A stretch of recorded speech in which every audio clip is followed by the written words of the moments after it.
Hello friends, എല്ലാവർക്കും പുതിയൊരു വീഡിയോയിലേക്ക് സ്വാഗതം. അപ്പോൾ നമ്മൾ ഇന്ന് ബയോളജി ക്വസ്റ്റ്യൻസ് ആണ് നോക്കുന്നത്. അപ്പോൾ വീഡിയോ കാണുന്നവർ ഈ ചാനൽ ഇതുവരെ സബ്സ്ക്രൈബ് ചെയ്തിട്ടില്ലെങ്കിൽ ചാനൽ ഒന്ന് ഇപ്പോൾ തന്നെ സബ്സ്ക്രൈബ് ചെയ്യുക. ഓരോ ചോദ്യങ്ങളായിട്ട് നോക്കാം. തലച്ചോറിനെക്കുറിച്ചുള്ള പഠനം. തലച്ചോറിനെക്കുറിച്ചുള്ള പഠനം.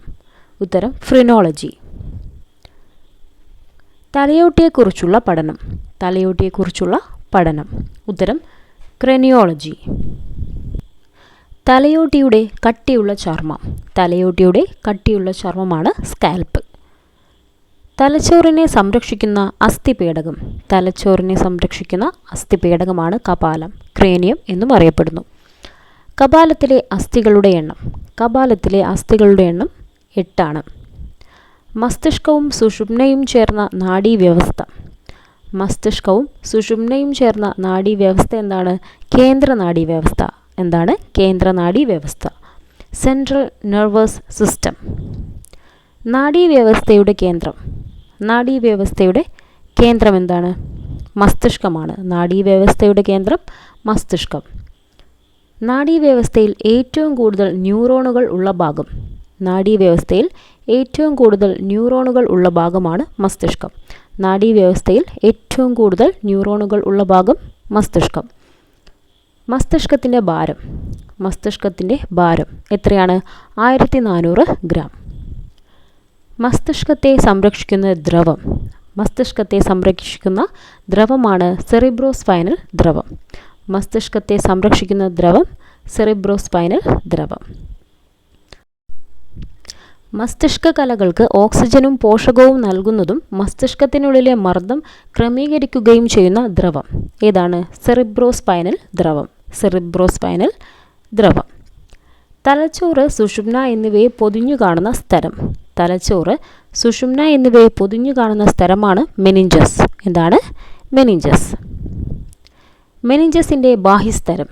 മെനിഞ്ചസിൻ്റെ ബാഹ്യസ്ഥലം എന്താണ് അറിയപ്പെടുന്നത്? Dura mater. Dura mater. മെനിഞ്ചസിൻ്റെ മധ്യസ്ഥലം അറിയപ്പെടുന്നത് ആർക്കനോയിഡ്. മെനിഞ്ചസിൻ്റെ മധ്യസ്ഥലം അറിയപ്പെടുന്നത് ആർക്കനോയിഡ്. മെനിഞ്ചസിൻ്റെ ആന്തരസ്ഥലം. മെനിഞ്ചസിൻ്റെ ആന്തരസ്ഥലം അറിയപ്പെടുന്നത് പയാമേറ്റർ. പയാമേറ്റർ. തലച്ചോറിൻ്റെ ഇടത് വലത് ഭാഗങ്ങളെ തമ്മിൽ ബന്ധിപ്പിക്കുന്ന നാഡീകല. തലച്ചോറിൻ്റെ ഇടത് വലത് ഭാഗങ്ങളെ തമ്മിൽ ബന്ധിപ്പിക്കുന്ന നാഡീകലയാണ് കോർപ്പസ് കലോസം. Corpus callosum. മസ്തിഷ്കത്തിലെ ഏറ്റവും വലിയ ഭാഗം. മസ്തിഷ്കത്തിലെ ഏറ്റവും വലിയ ഭാഗമാണ് സെറിബ്രം. മസ്തിഷ്കത്തിലെ ഏറ്റവും വലിയ ഭാഗം ഏതാണ്? സെറിബ്രമാണ്. സെറിബ്രത്തിൻ്റെ ബാഹ്യഭാഗം കോർട്ടക്സ് എന്നറിയപ്പെടുന്നു. സെറിബ്രത്തിൻ്റെ ബാഹ്യഭാഗം എന്താണ്? കോർട്ടക്സ്. സെറിബ്രത്തിൻ്റെ ആന്തരിക ഭാഗം. സെറിബ്രത്തിൻ്റെ ആന്തരിക ഭാഗമാണ് മെഡുല. ജ്ഞാനേന്ദ്രിയങ്ങളുമായി ബന്ധപ്പെട്ട തലച്ചോറിൻ്റെ ഭാഗം. ജ്ഞാനേന്ദ്രിയങ്ങളുമായി ബന്ധപ്പെട്ട തലച്ചോറിൻ്റെ ഭാഗമാണ് സെറിബ്രം. ബുദ്ധി, ചിന്ത, ഭാവന, വിവേചനം, ഓർമ്മ, ബോധം എന്നിവയുമായി ബന്ധപ്പെട്ട തലച്ചോറിലെ ഭാഗം ഏതാണ്? ഉത്തരം സെറിബ്രം. ഐച്ഛിക പ്രവർത്തനങ്ങളെ നിയന്ത്രിക്കുന്ന മസ്തിഷ്കത്തിലെ ഭാഗം. ഐച്ഛിക പ്രവർത്തനങ്ങളെ നിയന്ത്രിക്കുന്ന മസ്തിഷ്കത്തിലെ ഭാഗമാണ് സെറിബ്രം. ഇന്ദ്രിയാനുഭവങ്ങൾ ഉളവാക്കുന്ന മസ്തിഷ്കത്തിലെ ഭാഗം. ഇന്ദ്രിയാനുഭവങ്ങൾ ഉളവാക്കുന്ന മസ്തിഷ്കത്തിലെ ഭാഗം ഏതാണ്? ഉത്തരം സെറിബ്രം. മനുഷ്യനെ മറ്റു മൃഗങ്ങളിൽ നിന്ന് വേർതിരിക്കുന്ന തലച്ചോറിലെ ഭാഗം. മനുഷ്യനെ മറ്റു മൃഗങ്ങളിൽ നിന്ന് വേർതിരിക്കുന്ന തലച്ചോറിലെ ഭാഗം ഏതാണ്? ഉത്തരം സെറിബ്രം. സെറിബ്രൽ അർദ്ധഗോളങ്ങളെ ആവരണം ചെയ്യുന്ന കോശങ്ങളുടെ പാളി.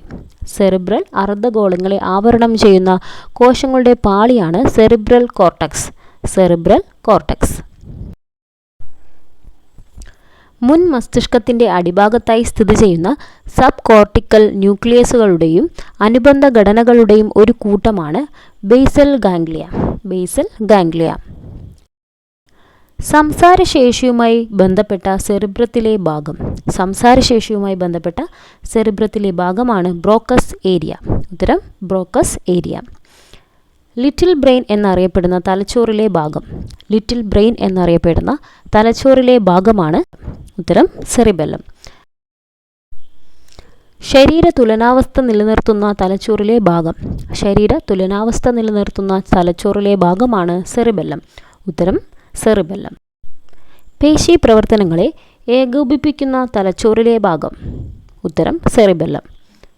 മദ്യം ബാധിക്കുന്ന തലച്ചോറിലെ ഭാഗം. ഉത്തരം സെറിബെല്ലം. മദ്യം ബാധിക്കുന്ന തലച്ചോറിലെ ഭാഗമാണ് സെറിബെല്ലം. സെറിബ്രത്തിൻ്റെ തൊട്ടു താഴെയായി കാണുന്ന തലച്ചോറിലെ ഭാഗം. സെറിബ്രത്തിൻ്റെ തൊട്ടു താഴെയായി കാണുന്ന തലച്ചോറിൻ്റെ ഭാഗമാണ് തലാമസ്. മനുഷ്യ ശരീരത്തിലെ റിലേ സ്റ്റേഷൻ എന്നറിയപ്പെടുന്ന ഭാഗം. മനുഷ്യ ശരീരത്തിലെ റിലേ സ്റ്റേഷൻ എന്നറിയപ്പെടുന്ന ഭാഗം ഏതാണ്? ഉത്തരം തലാമസ് ആണ്. മനുഷ്യ ശരീരത്തിലെ റിലേ സ്റ്റേഷൻ തലാമസ്. വേദന സംഹാരികൾ പ്രവർത്തിക്കുന്ന തലച്ചോറിലെ ഭാഗം. വേദന സംഹാരികൾ പ്രവർത്തിക്കുന്ന തലച്ചോറിലെ ഭാഗമാണ് തലാമസ്. നിദ്രാവേളകളിൽ സെറിബ്രത്തിലേക്കുള്ള ആവേഗങ്ങളെ തടയുന്ന ഭാഗം. നിദ്രാവേളകളിൽ സെറിബ്രത്തിലേക്കുള്ള ആവേഗങ്ങളെ തടയുന്ന ഭാഗമാണ് തലാമസ്. ശരീരത്തിലെ ജലത്തിൻ്റെ അളവ് നിയന്ത്രിക്കുന്ന തലച്ചോറിലെ ഭാഗം. ശരീരത്തിലെ ജലത്തിൻ്റെ അളവ് നിയന്ത്രിക്കുന്ന തലച്ചോറിലെ ഭാഗമാണ് ഹൈപ്പോതലാമസ്. ശരീരത്തിലെ ജലത്തിൻ്റെ അളവ് നിയന്ത്രിക്കുന്ന തലച്ചോറിലെ ഭാഗമാണ് ഹൈപ്പോതലാമസ്. ആന്തര സമസ്ഥിതി പരിപാലനത്തിന് സഹായിക്കുന്ന മസ്തിഷ്കത്തിലെ പ്രധാന ഭാഗം. ആന്തര സമസ്ഥിതി പരിപാലനത്തിന് സഹായിക്കുന്ന മസ്തിഷ്കത്തിലെ പ്രധാന ഭാഗമാണ് ഹൈപ്പോതലാമസ്. ഉത്തരം ഹൈപ്പോതലാമസ്. ഹൈപ്പോതലാമസ് പുറപ്പെടുവിക്കുന്ന ഹോർമോണുകൾ. ഹൈപ്പോതലാമസ് പുറപ്പെടുവിക്കുന്ന ഹോർമോണുകൾ ഏതൊക്കെയാണ്? Oxytocin, vasopressin. 2 ഹോർമോണുകളാണ് ഹൈപ്പോതലാമസ് പുറപ്പെടുവിക്കുന്നത്. Oxytocin, vasopressin. സുഷുമ്നയുമായി ബന്ധപ്പെട്ട തലച്ചോറിലെ ഭാഗം. സുഷുമ്നയുമായി ബന്ധപ്പെട്ട തലച്ചോറിലെ ഭാഗമാണ് മെഡുല്ല ഒബ്ലാങ്കേറ്റ. സുഷുമ്നയുമായി ബന്ധപ്പെട്ട തലച്ചോറിലെ ഭാഗമാണ് മെഡുല്ല ഒബ്ലാങ്കേറ്റ. ഹൃദയസ്പന്ദനം, ശ്വസനം തുടങ്ങിയ അനൈച്ഛിക പ്രവർത്തനങ്ങളെ നിയന്ത്രിക്കുന്ന തലച്ചോറിലെ ഭാഗം. ഹൃദയസ്പന്ദനം, ശ്വസനം തുടങ്ങിയ അനൈച്ഛിക പ്രവർത്തനങ്ങളെ നിയന്ത്രിക്കുന്ന തലച്ചോറിലെ ഭാഗമാണ് മെഡുല്ല ഒബ്ലാങ്കേറ്റ. തലച്ചോറിലെ ന്യൂറോണുകളുടെ നാശം സംഭവിക്കുന്നത് മൂലമുണ്ടാകുന്ന അസാധാരണമായ ഓർമ്മക്കുറവ്. തലച്ചോറിലെ ന്യൂറോണുകളുടെ നാശം സംഭവിക്കുന്നത് മൂലമുണ്ടാകുന്ന അസാധാരണമായ ഓർമ്മക്കുറവാണ് അൽഷിമേഴ്സ്. ന്യൂറോണുകളുടെ നാശം സംഭവിക്കുന്നത് മൂലം പേശി പ്രവർത്തനങ്ങളെ ഏകോപിപ്പിക്കാൻ സാധിക്കാത്ത അവസ്ഥ. ഉത്തരം പാർക്കിൻസൺസ് ഡിസീസ്. മസ്തിഷ്കത്തിലേക്ക് രക്തം വിതരണം ചെയ്യുന്ന ധമനികളിൽ രക്തം കട്ടപിടിക്കുന്ന രോഗാവസ്ഥ. ഉത്തരം സെറിബ്രൽ ത്രോംബോസിസ്. മസ്തിഷ്കത്തിലേക്കുള്ള രക്തക്കുഴലുകൾ പൊട്ടുന്നതിൻ്റെ ഫലമായി ഉണ്ടാകുന്ന രക്തപ്രവാഹം.